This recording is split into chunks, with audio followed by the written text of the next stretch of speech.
Hi ladybugs, it's Yolanda and thanks for coming back to my channel. Please don't forget to subscribe and give me a thumbs up if you like what I'm doing.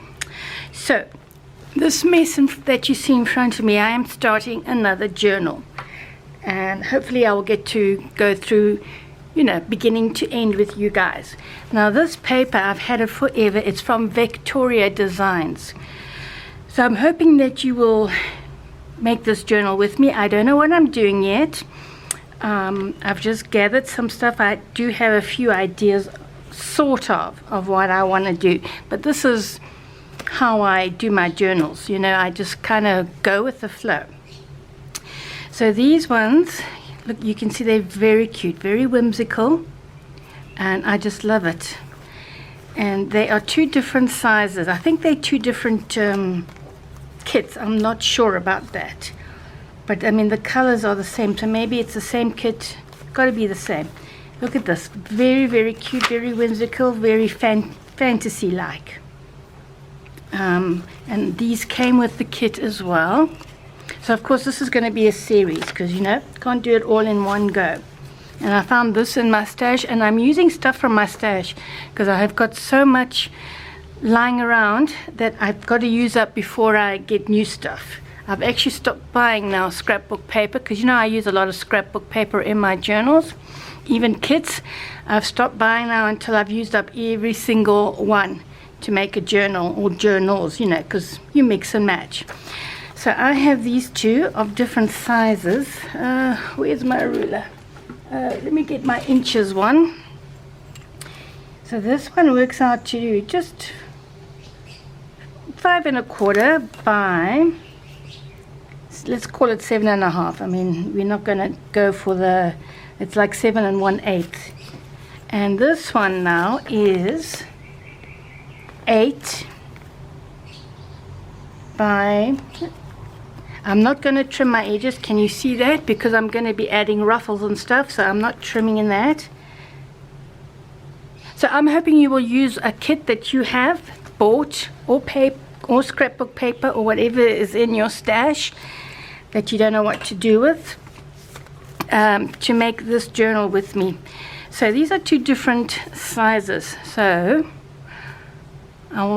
what I have in mind, well, we'll see as we go along. And then I just wanted to show you, these are also in my kit, but this is going to be like a grungy tea-dyed journal. And these papers, actually, I don't even, because I thought I was going to spray them with coffee dye, but you know what, I'm just liking them as they are. And I'm thinking I'm going to turn this into 3 or 4 signatures, because this I think has got 20 pages, which makes 40 all in all. And the same with this, which, yeah, we'll see what we're going to do. So these pages are just being, like I say, you know, in my stash. And I'm going to, and it goes perfectly here, so I will be incorporating these. I also have this journal I started yonks ago, I've never finished, so I might cut down. This is a cute little envelope. I wonder if it goes. Yeah, it does. But so if you've got journals that you haven't finished making, then you can join me in this. I mean, I've got a piece there, there's all sorts of here. There's this page, but it's too big. So I'll put my, I don't know if I'm going to use all of these or none of these. Oh, I like this. Definitely use that, which I've already kind of sewn. So I will incorporate that. And this is, I've sewn calico onto this page and added some lace, but it's, we'll see what I'm going to do with this one. So I just want to, because you know what it's like, you start, this is nice, that'll go very well there. So will this, because again it's picking up the colors. Yeah, so yeah, so I will put that. Packets, this journal is like, it's been sitting there for years. Let me take out these 2 pages. And then of course I've got some music paper, I've got more tea-dyed paper. I have this crumpled up that's been lying around, which will be used. And then I also have these books. Now I don't know about overseas or America or Europe, but this was just bought at P&A. I do like to use these in my journals. Sometimes I leave them plain, other times I do give them a spray over. So let's just take one of those. I'm doing 2, maybe 3 signatures, small signatures. So I'm going to use another one. These books, and they're really inexpensive, and they're just great. I don't have the prices here to add to your journals. Here's another one. Yep, I love these. I'm going to take 2 from here as well. Charms and stuff will come later. I normally add those at the end of my journals. Here's another one. It's a bit different. Yeah, just to add some difference. And then, so I can put those aside. Just getting them out the way. So I think I'm going to spray these a little before I add them, because it's a grungy journal.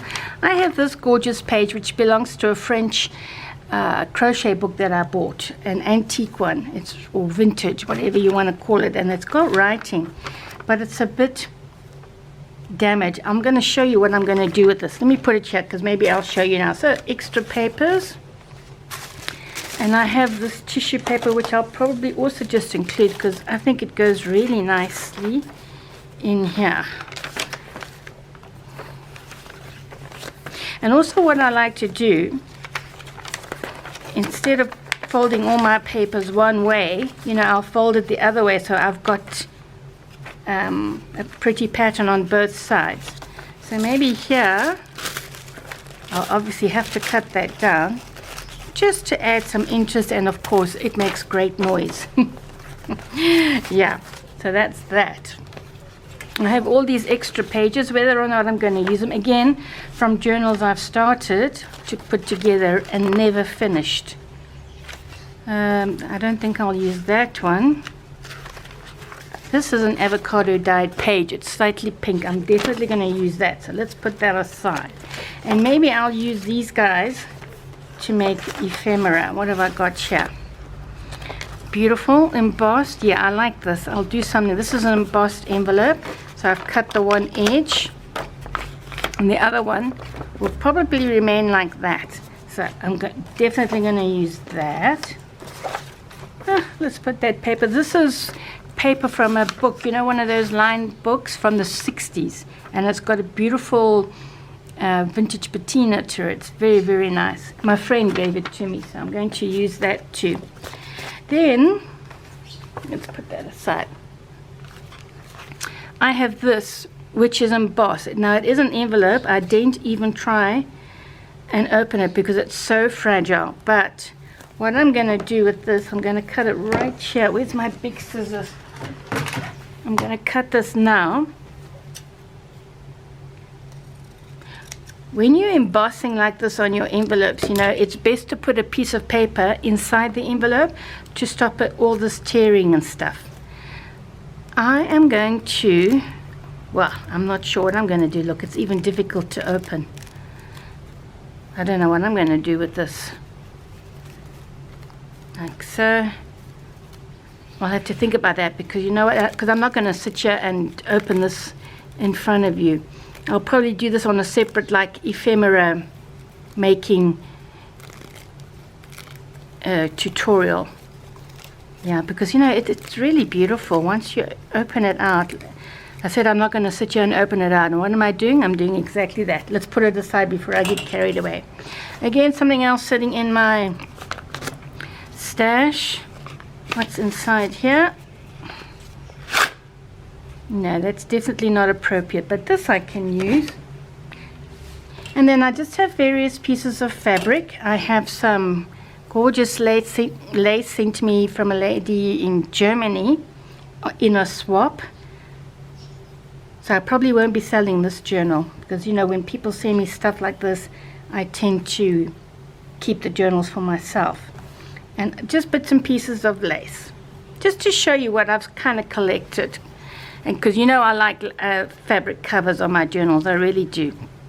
And this is very pricey fabric, But you know, all I do is use little pieces of it, so it doesn't work out too expensive in the journal, especially when if it comes to selling the journal. I want to try and keep the prices as low as possible, which is not always possible. Then I have this, which has got sequins. No, it hasn't. It's got rhinestones, sort of rhinestones. I don't know if you can see that. So I'll definitely be using that. I also have, I don't know, what do you think? Should I use this owl paper, fabric? There's no owls in here. It's like this mystical woman with wings and fairies and butterflies.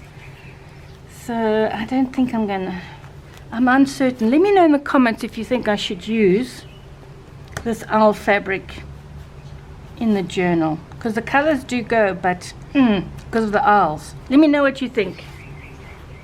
Yay or nay. I also have this, which I bought at the Metro Ladies. It's very, very nice. So you know, you can cut it or use it, and I think it goes well, but I think I have to age it a bit. So I'm probably going to spray it with some coffee dye. And then I have the blue, which is also beautiful.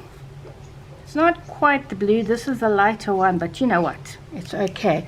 Which I will probably also spray. So I'm going to put that aside. You see, when I make a journal, I do like to, as I've said before, go hunting and gathering stuff to use. Because otherwise I forget what I have there. So I will go through everything. Yeah, everything, just about.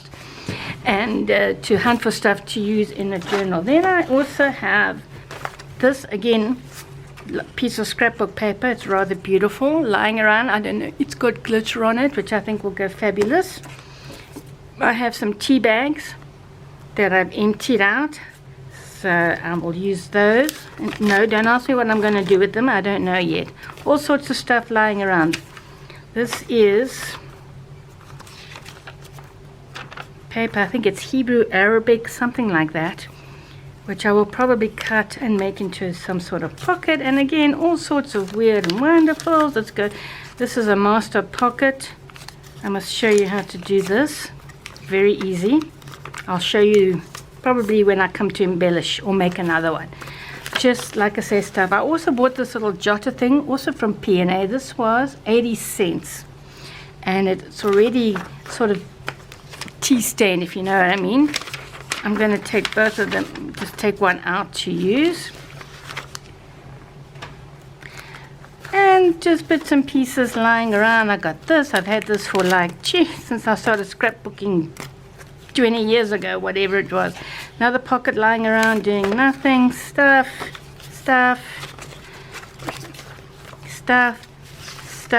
This one I made. Did I do the tutorial on this? I think so. Yeah, and I thought this goes really fabulous. Look at that. I'm not even going to do anything to this. I'm just going to keep it exactly as it is and somehow add it to the journal. So then let's get all this out the way. I've got various bits, because you know, when you do your chipboard, you'll end up with all these odd bits and pieces, and I want to use them up. I still don't know how I'm going to do it, but we are going to do it. This journal is going to turn out to be something very different or differently put together, and it's a free one, the tutorial I mean. So if you stick with me in this, we will be making an unusual journal using bits and pieces. I mean, this cost me 2 rand yonks ago. So that will, not all of it obviously, because there's a lot there. Just put that aside. Then I have this fabric, which is quite wonderful. Look at it. Can you see that gold? Maybe I will use this. What's this? This is another part of it. All these kind of neutral colors, which I think will go very well with that. And then of course still got to embellish it to pick up the other colors. So this has got a bit of the green. You know, I love green in my journals. Really, really nice. And then I have this. This is actually from curtains in my house. Cream, which again, like I say, I'm not sure what I'm going to do, but it's very, very nice fabric, and it's quite thick. Plus, with this fabric, you can see I've got quite a bit of it. Maybe I must sell some to you guys because it's really nice. You can also use the wrong side. Don't be afraid to use the wrong side of your fabrics. Okay, because look at that. So this is the right size, and this is the wrong size. So I am going to use both sizes. Oh, sorry guys. Big bump there. And let's just... Okay, it doesn't go any further away. Again, I have a packet, you know, playing around, which I embossed. Again, if you are going to emboss your packets, put some paper inside to stop this from happening. I don't know if I'm going to use this or what I'm going to do. And again, oh, there's a big fly here. Did I show you these? Gosh, don't even know. And that, which I think is pretty fabulous as well. And look at that, it goes nicely. And I think, well, the green is a little bit, no, it's not too bad. It'll go. It picks up that green there. See? And then I have this big piece of cardstock. So what I'm going to do, I'm going to figure out how I'm going to put this all together. And we will do it step by step. So follow me with this and you will make a fabulous journal every step of the way. You don't have to use this paper, of course. Use what you have in your stash, okay, and you can do it any color you want. This one just happens to be for me a little bit on the grungy side, which I love. So pick your poison, ladies, or pick your pleasure rather than poison. Yeah, go pick your pleasure to come and make a journal with me. So you've had fair warning. This is like the introduction, and only use stuff from your stash. I mean, if you have to buy glue and stuff, fair enough, you know, and tape and maybe charms or whatever you want, trim, but do try and use everything that's in your stash, because I've got mountains. It's just ridiculous. So, and I've got, like I said, lots of journals where I'm going to, some that need just finishing off, others, well, I have to start from scratch, isn't it? So I will see you in the next video, and I will sort of, not completely, work out how I'm gonna put this one together, because normally, let me just tell you my process quickly before I end off. Here I go rattling off. Normally what I do is I do my pages first. I mean, I put everything together like this, and then I start doing my pages, and then I normally do my cover last. That's one of the very last things I do, because I like it to tie in with my journal and everything that I've put in there. This is gorgeous handmade paper which I want to use, and I think the orange is just brilliant. And another little envelope I made using my Cricut machine. You know, I cut them out, and then I just put paper on them, which I think is also brilliant for that. So I will see you very shortly, or in the next video part. This is the introduction, so let's call this one part 1. What am I going to call this? Of Make With Me Journal. Make a Journal With Me. That's a long title. I'll have to think of a shorter one. Let me know. Let me know if you want to make this. Give me a thumbs up, or say, yes, I want to make this with you. Because I'll post this early, and then in another week or so, I'll post the continuation. So I'll see you in the next video. Hopefully you will come and join me. Ciao now. Bye.